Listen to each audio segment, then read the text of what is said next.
There must be a hole in the bottom of the boat. How else could new hermits have arrived?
All night the boy has kept me lucid. I sat, when I was at the very edge of despair, when I thought I would never unlock the secret of the island, I sat at the edge and I watched the idiot boy blink through the night. He's mute and he is retarded, and he has no thought in his metal head but to blink each wave and each minute aside until the morning comes and renders him blind as well as deaf-mute. In many ways, we have much in common.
I had kidney stones, and you visited me in the hospital. After the operation, when I was still half submerged in anesthetic, your outline and your speech both blurred.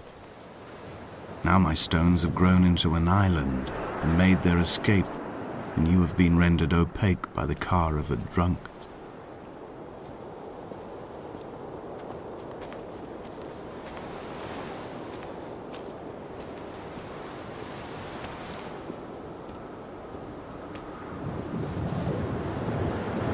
Is this what Paul saw through his windscreen? Not Lot's wife looking over her shoulder, but a scar in the hillside, falling away to black forever. Come back.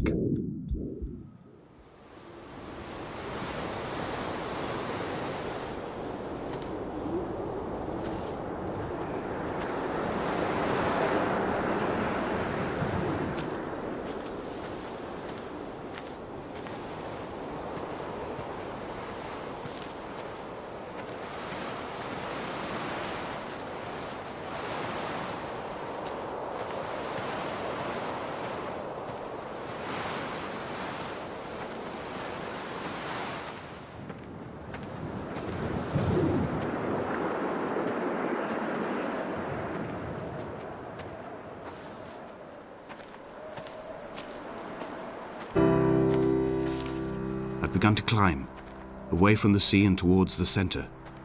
It is a straight line to the summit, where the evening begins to coil around the aerial and squeeze the signals into early silence. The bothy squats against the mount to avoid the gaze of the aerial. I too will creep under the island like an animal and approach it from the northern shore.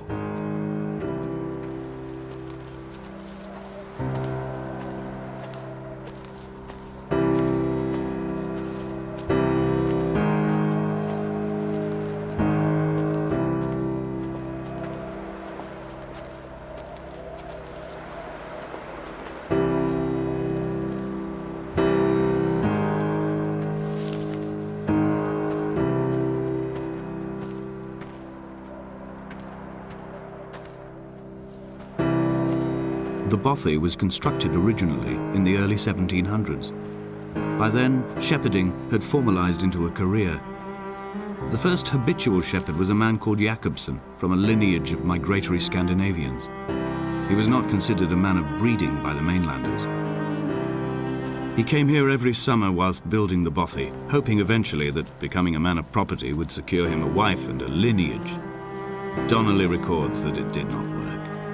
He caught some disease from his malcontented goats and died 2 years after completing it. There was no one to carve white lines into the cliff for him either.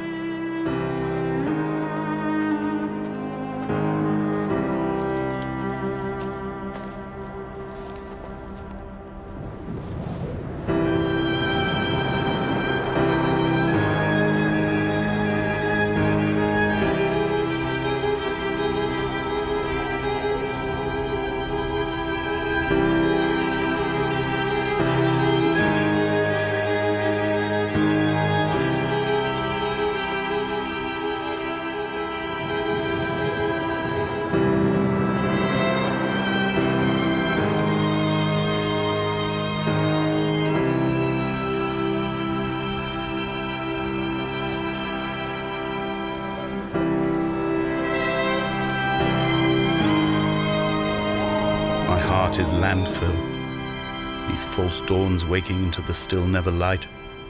I sweat for you in the small hours and wrap my blankets into a mass. I have always heard the waves break on these lost shores, always the gulls forgotten. I can lift this bottle to my ear, and all there ever is for me is this Hebridean music.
He left his body to the medical school and was duly opened out for a crowd of students 21 days after his passing. The report is included in my edition of his book.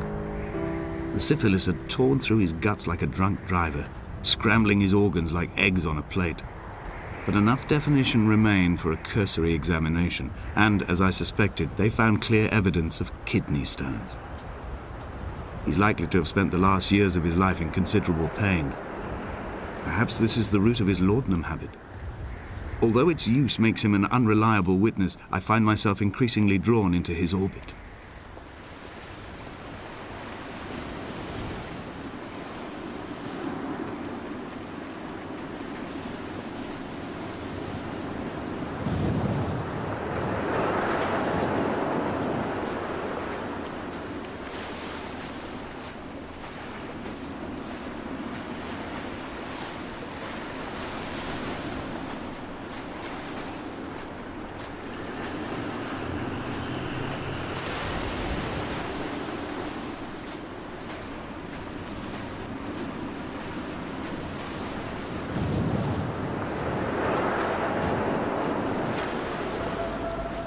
Climbing down to the caves, I slipped and fell and have injured my leg.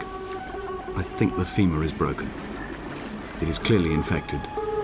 The skin has turned a bright, tight pink, and the pain is crashing in on waves, winter tides against my shoreline, drowning out the ache of my stones. I struggled back to the bothy to rest, but it has become clear that there is only one way this is likely to end. The medical supplies I looted from the trawler have suddenly found their purpose. They will keep me lucid for my final ascent.